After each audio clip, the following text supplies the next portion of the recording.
বৃষ্টি দেখতে আমার ভীষণ ভালো লাগে, তবে বাড়িতে থেকে বৃষ্টি দেখতে ভীষণ ভালো লাগে। বাইরে বেরোলে যদি ঝমঝম করে বৃষ্টি হয় অ্যান্ড বৃষ্টিতে ভেজো, তাহলে অবশ্যই বাড়িতে এসে একটা হট শাওয়ার নিয়ে নেবে।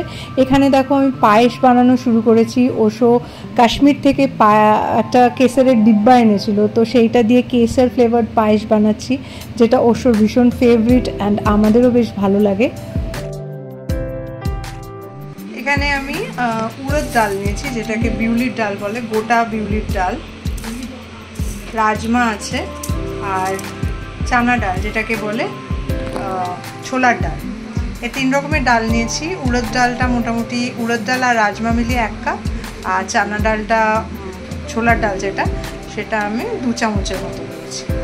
তো এবার আমি এটা দিয়ে ডাল মাখনি বানাবো। ডাল মাখনির ডাল অলওয়েজ ওভারনাইট ভিজিয়ে রাখলে খুব ভালো হয়। এখানে ডাল আমার সেদ্ধ হয়ে গেছে, ডাল তো আমার গলে গেছে, রাজমাও গলে গেছে, পুরো ডাল গলে গেছে। রসুন কুচি দিয়ে দিয়েছিলাম এর মধ্যে। এগুলোকে আমি একটু সুন্দর করে নুন আর রসুন কুচি দিয়েছিলাম এক্সট্রা মশলার মধ্যে। এগুলোকে ভালো করে একটু আমি এই কাটচিটা দিয়ে ভালো করে আমি হাতাটা দিয়ে আর কি ভালো করে এরকম ম্যাশ করে নিচ্ছি কিছু ডাল। এখানে আমি ডাল মাখনি ঘি দিয়ে বানাচ্ছি, আর তার সঙ্গে অনেকটা পরিমাণ জিরে 1 চামচের মতো, আর তার সাথে একটা দারচিনি আর একটা বড় এলাচ দিলাম।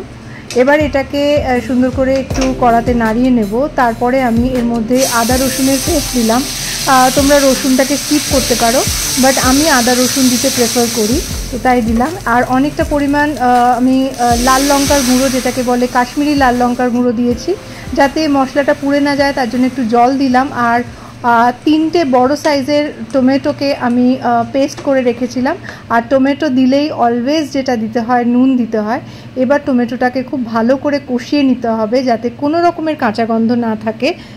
এবার আমি ডাল অ্যাড করলাম। ডালটা অ্যাড করার পরে খুব ভালো করে নাড়িয়ে নিতে হবে। তারপরে কিছুক্ষণ ঢাকা দিয়ে রান্না করব। এরপরে আমি একটা জিনিস করছি, সেটা হচ্ছে ধনেপাতা কুচি করলাম, আর কিছু কাঁচা লঙ্কা অ্যাড করে দেবো। কাঁচা লঙ্কা কুচি বা কাঁচা লঙ্কা, গোটা কাঁচা লঙ্কা, যেরকম তোমাদের মনে হবে সেরকম অ্যাড করো। আর এখানে ধনেপাতা কুচিও দিয়ে দিলাম। তার সঙ্গে অনেকটা পরিমাণ মালাই আর পারলে বাটার দিয়ে দেবে, ভীষণ স্বাদ ভালো লাগে আর খুব খেতে ভালো হয়। এরপরে আর কিছু করার থাকে না। ডাল makhani is ready to serve. রুটির সঙ্গে গরম গরম রুটি, পরোটা, নান, ফ্রাইড রাইস, ইভেন রাইসের সঙ্গেও খুব ভালো খেতে লাগে। এবার আমি একটু গার্নিশ করছি মালাই অ্যান্ড ধনেপাতা কুচি দিয়ে। তো এই রেসিপিটা তোমরা বানিয়ে দেখতে পারো। Hello everyone, welcome back to my channel, welcome to a new blog. আমি লিপিকা চলে এসেছি তোমাদের সঙ্গে দেখা করতে। আশা করছি তোমরা সবাই ভালো আছো, সুস্থ আছো, আমিও ভালো আছি। তো আমরা আজকে একটু যাচ্ছি একটা মুভি দেখতে, অযোগ্য বলে। আমাদের বাড়ির পাশেই উড স্কোয়ার মলে এসেছে, তো তাই ভাবলাম যে দেখেই আসি। ম্যাক্সিমাম লোকেই দেখে নিয়েছো আশা করছি তোমরা, বাট আমি দেখিনি। অ্যান্ড ওর রিভিউ খুব ভালো, কৌশিক গাঙ্গুলির মুভি, তো দেখতেই হবে। তো এই জন্য বেরিয়ে পড়লাম। তো চলো কি করছি কি না করছি সব কিছু তোমাদের সঙ্গে শেয়ার করবো। স্টে টিউন, সঙ্গে থাকো। আর একটা কথা তোমাদের বলতে তো ভুলেই গেছি, থ্যাংক ইউ সো মাচ। এই আমাদের যে ট্রাভেল ব্লগ দুটো ছিল, তো ফার্স্ট পার্টটা খুব ভালো অ্যাপ্রিসিয়েটেড হয়েছে, তার জন্য থ্যাংক ইউ সো মাচ। এরকমভাবেই পাশে থেকো। অ্যান্ড আর কি বলবো বলো, এরকমভাবে ব্লগ বানানোর চেষ্টা করব, যাতে তোমরা সবাই এনজয় করতে পারো ব্লগগুলো। তো চলো, এবার আমরা চলেছি আমাদের মুভি থিয়েটারে। রথ দেখা কলা বেচা দুটোই হয়ে গেল। মুভি দেখতে এসে চুলটাও একটু কাটিয়ে নিলাম, একটা নতুন হেয়ার কাট করলাম। মনে হয় ভালোই হয়েছে। তোমরা কমেন্ট করে জানিও কেমন লাগছে আমাকে। এটা খুব বাজে হয়ে গেছিলো, তাই জন্য করলাম। আর আমরা এখন মুভি থিয়েটারের দিকে যাচ্ছি। জাস্ট 6টা বাজতে যায়, তো 6টা থেকে শো টাইমিং, একটু দেরি হয়ে গেল।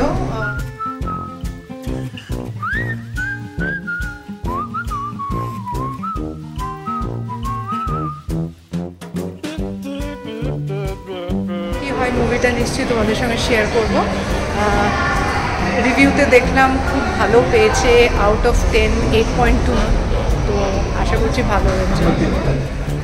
মুভি দেখতে তো ঢুকলাম 7 মিনিট 10 মিনিট পর অনেকটাই শুরু হয়ে গিয়েছিল, তাও আমাদের মুভিটা বেশ ভালো লেগেছে, বেশ ভালো মুভি, বেশ মানে একদম দারুণ দারুণ। যারা যারা এখনও দেখোনি প্লিজ এসে দেখো, খুব ভালো লাগবে। আমি জানি না এখনও সিনেমা হলে চলছে কিনা, আমাদের বেশ ভালো লেগেছে।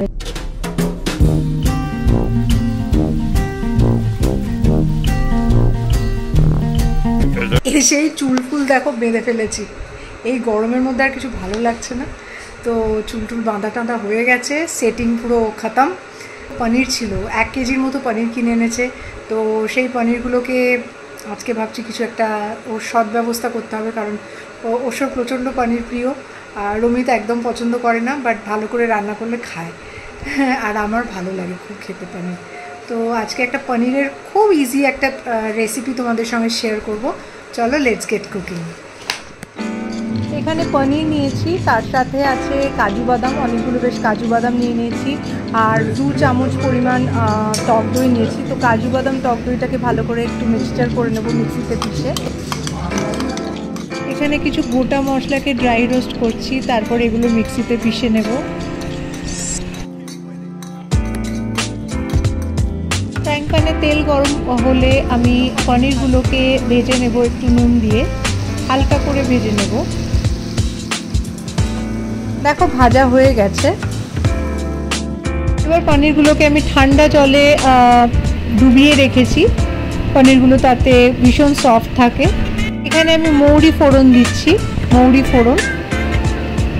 এরপরে আমি আদা কুচি দিলাম, হলুদ আর কাশ্মীরি লঙ্কা গুঁড়ো, চাইলে তোমরা লাল লঙ্কার গুঁড়ো দিতে পারো, সেটা তোমাদের স্বাদ অনুযায়ী অ্যাড করতে হবে। খুব সুন্দর করে কষিয়ে নিতে হবে মশলাটাকে, যাতে মশলাটা পুড়ে না যায়।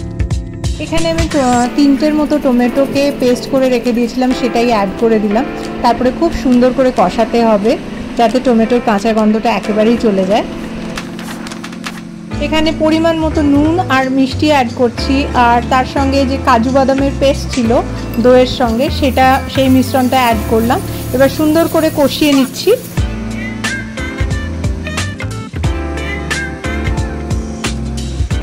এই সময় কাঁচা লঙ্কা কুচি অ্যাড করতে পারো, আমিও যেমন গোটা কাঁচা লঙ্কা দিয়েছি, একটু ঢাকা দিয়ে রান্না করে নিয়েছি। তারপরে দেখো এখান থেকে তেল সেপারেট হয়ে গেছে মশলা থেকে। এবার আমি পনিরগুলোকে দেব, পনিরগুলোকে আস্তে আস্তে অ্যাড করব সাবধানে। রোস্টেড মশলা যেটা ছিল ওটা আমি অ্যাড করে দিচ্ছি, এখানে সুন্দর করে অ্যাড করে দেব। এবার আমি ঘি অ্যাড করলাম, তার সাথে আমি ধনেপাতা কুচি অ্যাড করে দিচ্ছি। তো হয়ে গেল পনির মশলা, একটা সহজ রান্না। পেঁয়াজ রসুন ছাড়া এরকম একটা সুন্দর রেসিপি, যেটা নিরামিষ দিনে খুব ভালোভাবে তোমরা বানিয়ে দেখতে পারো। বানিয়ে দেখে প্লিজ কমেন্ট করে জানিও তোমাদের কেমন লাগলো। আমাদের তো খুব ভালো লাগে এই রেসিপিটা, তাই জন্য তোমাদের সঙ্গে শেয়ার করলাম। রমিত তো অ্যাপ্রুভ করে দিয়েছে, রমিত খুব একটা পনির খেতে ভালোবাসে না, তাও রমিতেরও খুব ভালো লাগে এই রেসিপিটা। তো চলো, কোনো কারণে যদি এই ব্লগটা তোমাদের ভালো লেগে থাকে তো please do like, share, comment and subscribe to my channel. Thank you so much for watching my channel, and অনেক অনেক ভালোবাসা দিয়েছো দুবলাগাড়ি ব্লগটার জন্য, তার জন্য অসংখ্য ধন্যবাদ তোমাদের। আর কি বলি বলো, আজকের মতো এইটুকুই। Good night, see you in the next blog, tata.